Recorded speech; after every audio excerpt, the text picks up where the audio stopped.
Hello everyone and welcome back to the channel. If you're new here, we are so happy to have you. And if you're one of our regular supporters, thank you for tuning in again. Before we dive into today's topic, don't forget to like this video, drop a comment below and subscribe to the channel if you haven't already. We love hearing your thoughts, so let's keep the conversation going. All right. Today we're digging into the latest scandal stirring up the British tabloids. This week's so-called exclusive from Richard Eden in the Daily Fail is a perfect example of how the British media is working overtime to create drama where there is none. His big scoop? That Harry and Meghan might have purchased a second home in Portugal. Yes, folks, that's the so-called earth-shattering news. Listen, if it's true, I am happy for Harry and Meghan. But here's the question. Why is this even a big deal? Why are Eden and the British media acting like this is some huge geopolitical move? They claim not to like the Sussexes, not to care about them. So, why do they suddenly care about where they choose to vacation or invest? And that's not all. Eden is doing his best to turn this completely normal real estate move into another royal scandal. It's absolutely laughable how desperate Eden is. He's not just reporting a piece of real estate gossip. He's trying to weave a whole narrative about how Meghan and Harry's new Portuguese home somehow proves Meghan, who according to him, left the UK devastated, will never step foot in Britain again. Seriously? Who is writing this fan fiction? Let's break it down. First of all, Harry and Meghan are wealthy, successful individuals with 2 young kids. It makes perfect sense that they would want to have a holiday home in Europe, close to Harry's cousin, Princess Eugenie, and her husband, Jack Brooksbank, who already have a place in Portugal. It's a smart, practical decision for their family, allowing them to vacation privately when they're in Europe and maintain connections with loved ones. It's not rocket science, folks. Harry and Meghan are living their lives as a normal family, making decisions that suit them and their kids. If buying a home in Portugal gives them a place to escape to for rest and vacations, then good for them. Who wouldn't want that? But no. Eden would have you believe that this is all part of some grand, revenge-fueled strategy. According to him, this move is not just a family decision.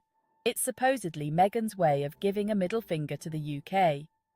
In his words, she's keeping a foothold in Europe without actually having to set foot in Britain, as if this is all part of some sinister plot to punish the UK for how it treated her. But let's be honest.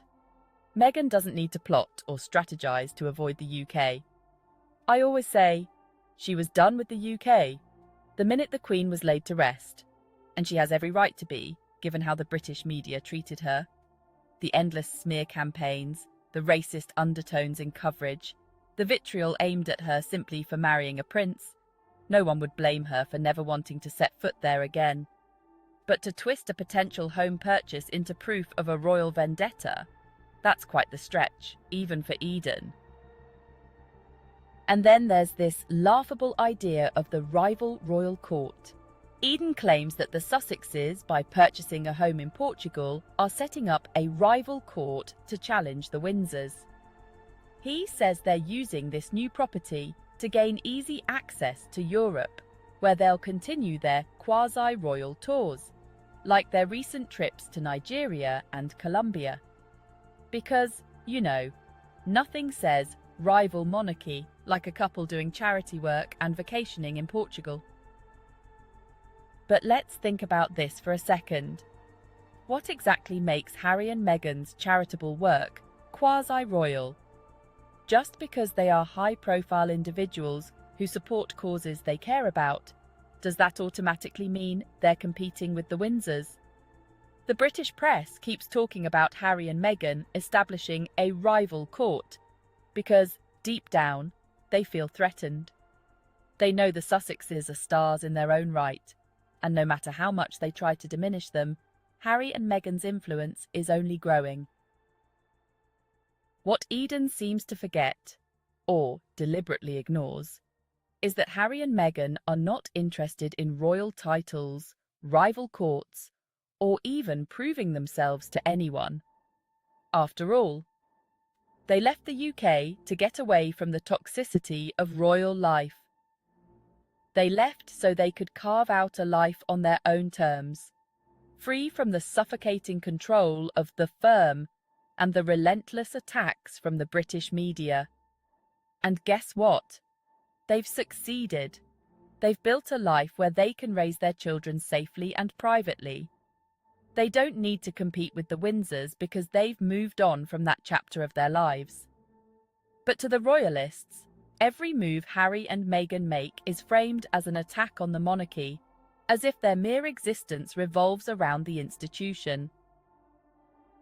In reality, the only people seeing this as a competition are the royalists themselves. If anything, the Sussexes' continued relevance and star power only highlight how out of touch and dated the royal family can appear. Their work, their initiatives, their projects, none of it is about competing with the monarchy. It's about making a positive impact in the world, whether that's through their Archewell Foundation or their other ventures. The British media keeps pushing this rival court narrative because it fits their obsession with making everything into a royal power struggle. But the truth is, Harry and Meghan aren't playing that game anymore. Ultimately, this latest story from Richard Eden isn't about Harry and Meghan's potential new home. It's about how the British media cannot let go of their obsession with the Sussexes. Every move they make is scrutinised, twisted, and exaggerated to fit into a predetermined narrative of betrayal, rivalry, and drama. And the fact that Eden even thinks Meghan's decision to buy a home in Portugal means she's waging some kind of war against Britain is just the latest example of how desperate they are to keep this tired story going. At the end of the day, Harry and Meghan are simply living their lives, raising their children, and making choices that work best for them and their family. Whether they're in Montecito, Portugal, or wherever else they choose to go, the only thing that really matters is their happiness and well-being, not what the British tabloids want you to believe. What we're seeing here, in the tabloids' obsession with every move Harry and Meghan make, is nothing more than desperation. They're desperate to stay relevant by latching onto the Sussexes' every decision, trying to turn something as mundane as buying a second home into a scandal. But here's the thing. Harry and Meghan couldn't be more unbothered. They've moved on. They're building a life centered around their children, their causes, and their happiness. If they've bought a home in Portugal, great. It's a place where they can enjoy time with their children, possibly even alongside their beloved cousins, Eugenie and Jack. This isn't about politics or royal games. This is about peace, privacy, and a better life for their family. So, what do you think? Is Harry and Meghan's supposed move to Portugal just another example of them living life on their terms? Or is the British press once again making something out of nothing? Let us know in the comments below, and let's celebrate the fact that Harry and Meghan are thriving no matter where they choose to live. Thank you so much for watching. If you enjoyed this video, be sure to hit that like button, share your thoughts, and of course, subscribe for more positive conversations about Harry, Meghan, and their incredible journey. Until next time, take care and keep supporting the Sussexes.